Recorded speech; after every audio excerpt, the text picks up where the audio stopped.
Que nous ont réservé les clubs normands ce week-end en National 3? Réponse dans cet épisode 13 du Débrief Express. Et on commence avec l'US Alençon qui reçoit l'AS Vitré pour cette 13e journée. Les hommes de Vincent Legnaud vont concéder l'ouverture du score dès la 15e minute de jeu par Pierre Pomerol. Il faut attendre le retour des vestiaires et la 56e minute de jeu pour voir Nohan Traoré remettre les deux équipes à égalité en reprenant parfaitement ce ballon au second poteau, un partout. Mais le match qui est loin d'être terminé à la 83e minute de jeu, c'est Glenn Le Gall qui redonne l'avantage à l'AS Vitré après un numéro soliste magnifique.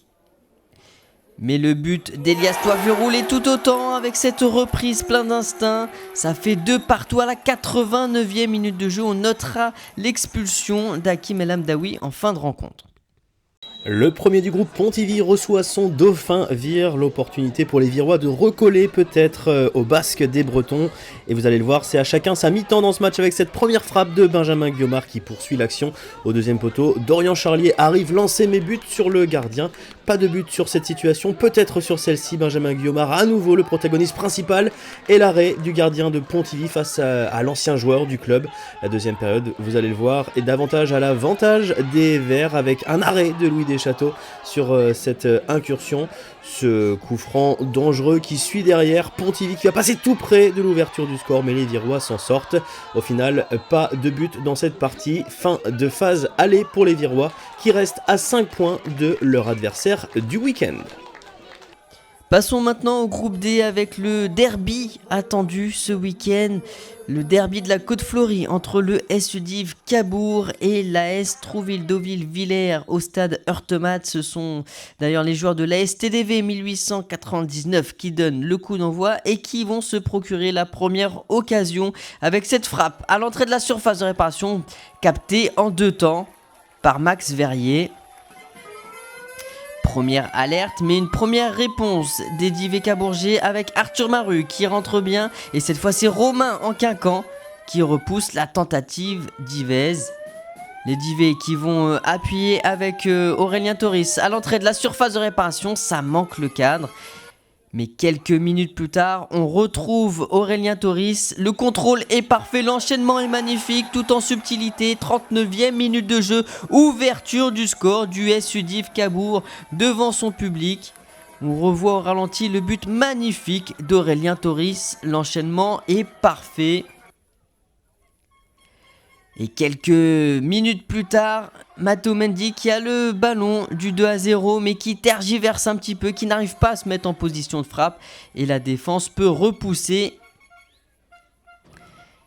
Alban Bekombo qui s'essaye de loin mais c'est sans danger et ça finit calmement dans les gants de Max Verrier. Malcolm Perriand qui tente la reprise mais qui ne trompe pas le gardien d'Ivey.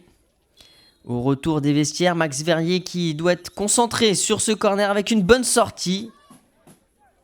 La défense d'Ivez qui s'en sort, qui repousse. On lance alors Matteo Mendy qui vient buter face à Romain Enquincan. Puis il y a ce fait de jeu avec Matteo Mendy qui est lancé, qui est accroché. On réclame le penalty mais rien selon monsieur l'arbitre. Une décision qui fera parler. Quelques minutes plus tard, c'est Julio Doniza qui se tente mais qui voit sa tête hors cadre. Julio Doniza qu'on retrouve, qui est lancé en profondeur et qui lance Alban Bekombo pour l'égalisation. Un but partout à la 62e minute de jeu. Les deux équipes qui sont à égalité. Alban Bekombo qui marque le but de l'égalisation pour ce retour à Heurtemat. Les Divés qui vont insister par Matteo Mendy mais qui vont une nouvelle fois buter face à Romain Enquincan. Une rencontre plaisante avec des occasions de part et d'autre. Un nouveau centre venu de la droite mais une fois encore la tête est hors cadre. On joue la 87e minute de jeu avec ce ballon en profondeur pour Erwan Koutélé. On s'arrache côté d'Ivey pour récupérer le ballon et pour servir Matteo Mendy qui enchaîne contrôle-frappe et qui redonne l'avantage à Div Cabourg à la 87e minute de jeu. On pense alors que le plus dur est fait dans ce derby.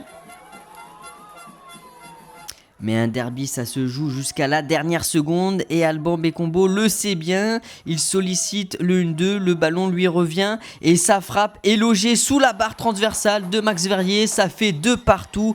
La réalisation est superbe et Alban Bekombo qui signe un doublé pour son retour à Heurtematte donc. Un derby qui aura tenu toutes ses promesses et un score de parité de partout au final qui n'arrange aucune des deux équipes. On écoute tout de suite les réactions d'après-match. Non, la priorité c'était surtout de ne pas perdre, de les laisser on les laisse à 4 points du coup toujours. C'était la priorité, en plus quand on voit la physionomie, on prend ce deuxième but évitable, on arrive à égaliser dans les dernières minutes donc...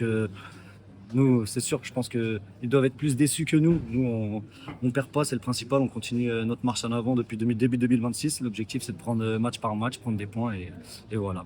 Le sentiment d'abord, c'est que c'était un vrai match de foot.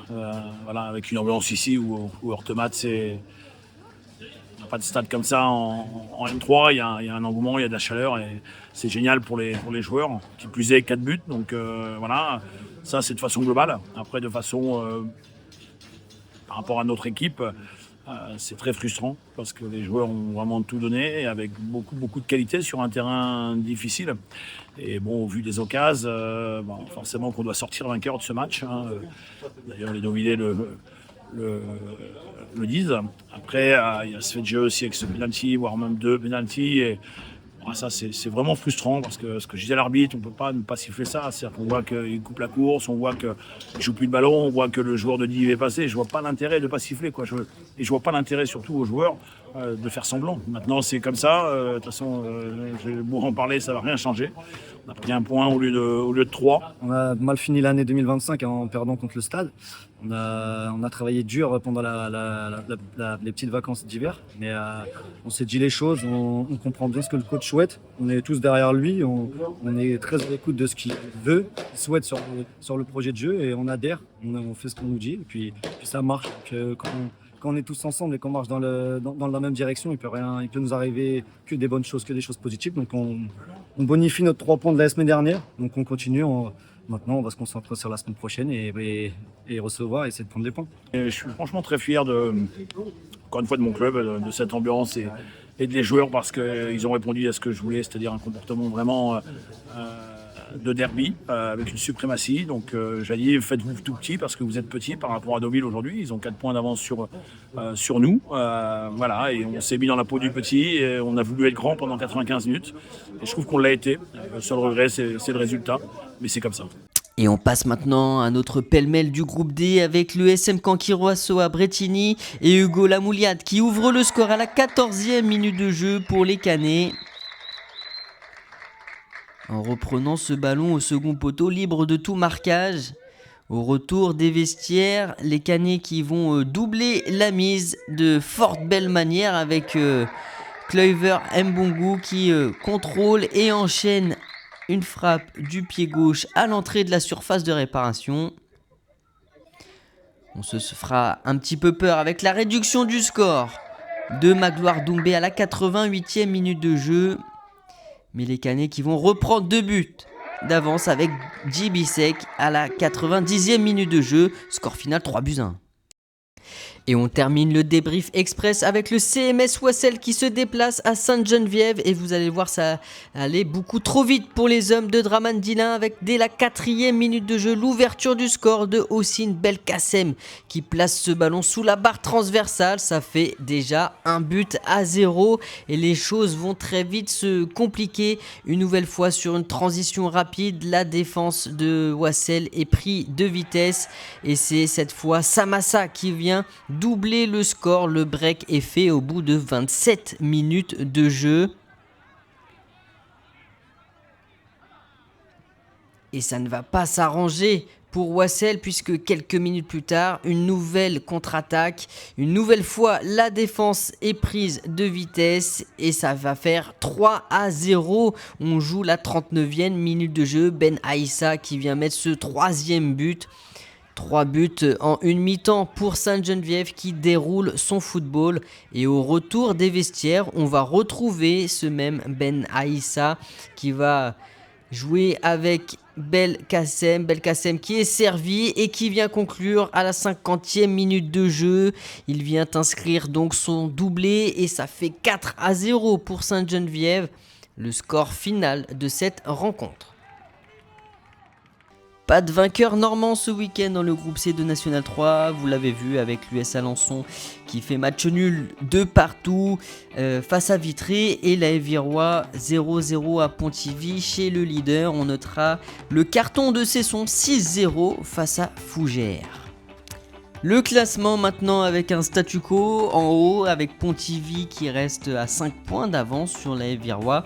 Mais attention avec le FC Lannion qui recolle en tête avec 23 points à égalité, donc avec l'AS Virois. On retrouve ensuite Milizac, le Stade Levallois, l'AS Vitré à 20 points. Dans la seconde partie du classement, l'US Alençon qui se rapproche de la zone de sécurité avec 2 points de retard sur le Stade Brestois et 3 points sur le Stade Rennais. Il y a toujours la menace derrière avec seulement 2 points d'avance sur la Lanterne Rouge Ergué-Gabéric. Prochaine journée, l'AS Virois se déplacera chez la réserve de l'En-Avant Guingamp, tandis que l'US Alençon ira chez la réserve du Stade Lavallois. Dans le groupe D maintenant, le HAFCO Criouville qui n'a pas pu jouer face à Aubervilliers à cause d'un problème d'éclairage survenu pendant l'échauffement des deux équipes. Sinon, vous l'avez vu, la bonne opération du week-end, c'est pour la réserve du Stade Malherbe-Caen avec sa victoire 3-1 face à Bretigny.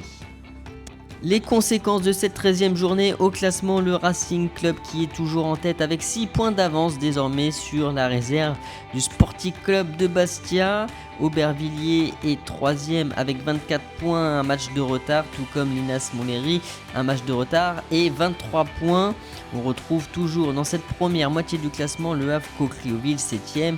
Et dans la seconde partie du classement, la STDV qui respire un petit peu et qui voit 2 points d'avance sur la réserve du Stade Malherbe, premier relégable à égalité avec l'AS Saint-Ouen-l'Aumône. Le SUDIV Cabourg retrouve sa place de Lanterne Rouge avec 9 points après 13 journées. Et justement, prochaine journée, le SUDIV Cabourg se déplacera chez le Dauphin, le Sporting Club de Bastia. La réserve du SM Caen ira à l'Inas Montlhéry pendant que Wassel recevra le leader, le Racing Club France, que le HAFCO Criouville se déplacera à l'AS Saint-Ouen-l'Aumône et que l'ASTDV recevra Bretigny.